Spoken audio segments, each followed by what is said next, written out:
Assalamualaikum warahmatullahi wabarakatuh. Perkenalkan, nama saya Isma Humairah dengan NIM 2024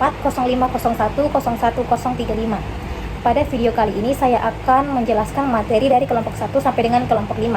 Nah, kelompok 1 itu tentang konsep teori ekonomi dan bisnis digital. Yang pertama itu disruptive innovation. Disruptive innovation adalah inovasi baru berbasis teknologi yang mengubah cara lama secara besar-besaran. Model bisnis lama tergeser dan diganti dengan yang lebih modern. Contohnya ojek online, marketplace, terus pembayaran online. Dampaknya itu bisnis menjadi lebih efisien dan cepat, UMKM lebih terbantu, dan lapangan kerja baru muncul, serta perusahaan yang lambat beradaptasi akan tertinggal. Terus yang kedua ada creative distraction. Nah, creative distraction adalah proses ketika inovasi baru menghancurkan sistem bisnis lama, lalu membangun sistem baru yang lebih modern. Contohnya Nokia dikalahkan oleh iPhone. Terus perusahaan dipaksa terus berinovasi agar tidak hilang dari pasar.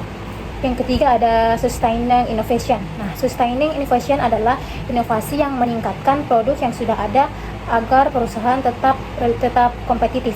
Contohnya peningkatan iPhone setiap tahun. Nah, itu inovasi ini menjaga kualitas agar tetap bertahan, tetapi tetap harus waspada terhadap inovasi disruptif.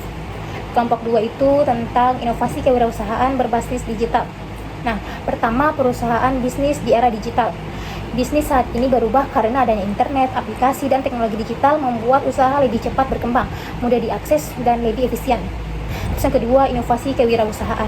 Inovasi kewirausahaan adalah cara baru dalam membuat produk, menjalankan usaha, atau memasarkan bisnis agar lebih efisien dan bisa bertahan lama. Bentuk inovasi itu ada inovasi produk, inovasi teknologi, inovasi pemasaran, inovasi model bisnis seperti e-commerce dan aplikasi. Terus yang ketiga, faktor pendorong bisnis beralih ke digital.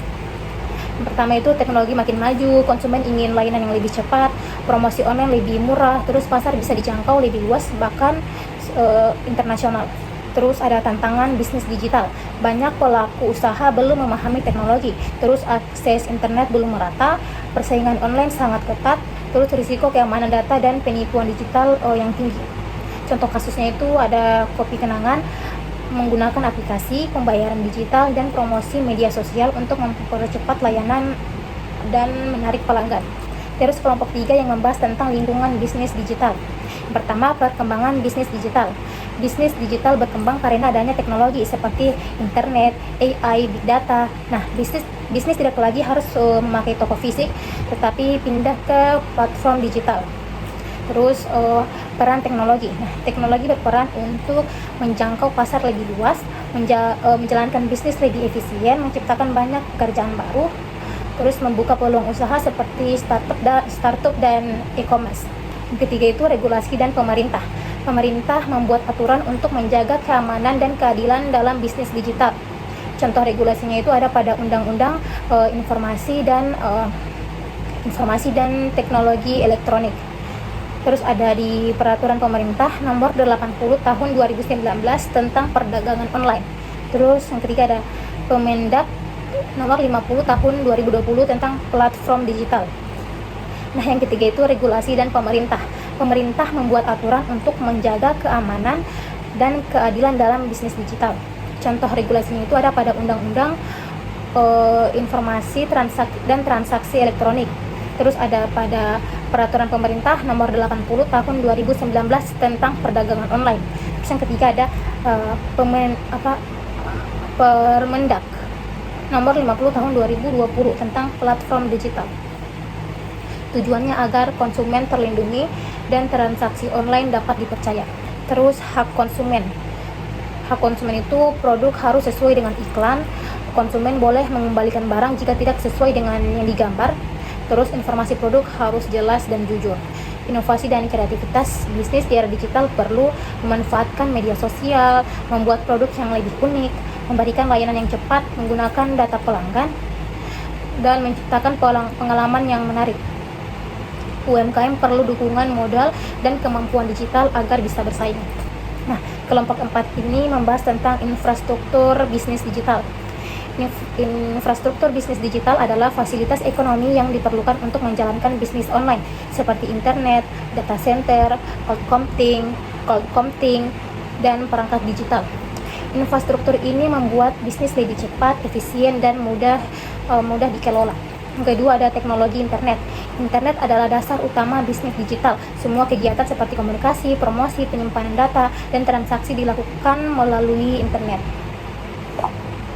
Yang ketiga ada hosting provider. Hosting adalah layanan penyimpanan untuk website agar bisa diakses 24 jam. Jenis hosting itu ada shared hosting, VPS, dedicated server, dan cloud hosting. Terus yang keempat ada media sosial. Media sosial digunakan untuk promosi, membangun brand, berinteraksi dengan pelanggan, serta menjangkau pasar yang lebih luas.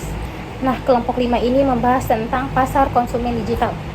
Pasar konsumen digital adalah tempat jual beli melalui internet, di mana konsumen bisa mencari produk, memesan, membayar, dan menerima barang tanpa bertemu langsung dengan penjual. Terus karakteristik pasar digital. Yang pertama, harga dan kualitasnya transparan. Terus yang kedua, biayanya lebih rendah, banyak promo dan diskon, cakupan pasarnya itu lebih luas, interaktif seperti chat dan rekomendasi. Terus produk digital bisa diunduh langsung. 3. Perbedaan pasar konvensional dan digital. Pertama, akses dan tempat. Kalau pasar konvensional itu mengharuskan pembeli datang langsung ke toko atau di pasar. Sedangkan di pasar digital bisa diakses lewat internet tanpa perlu datang ke tokonya langsung. Yang kedua, waktu dan operasional. Pasar konvensional hanya buka pada jam-jam tertentu, sedangkan pasar digital bisa digunakan kapan saja 24 jam. Terus ada harga. Nah, di pasar konvensional harga biasanya lebih stabil dan tidak banyak promo, sedangkan di pasar digital harga sangat fleksibel, banyak diskon, flash sale, dan promo harian. Terus jangkauan pasar. Pasar konvensional hanya menjangkau pelanggan sekitar lokasi toko saja, sedangkan di pasar digital bisa menjangkau seluruh Indonesia bahkan ke luar negeri. Terus ada interaksi penjual dan pembeli. Kalau di pasar konvensional melakukan interaksi tatap muka, sedangkan kalau di pasar digital itu menggunakan chat, komentar, pesan.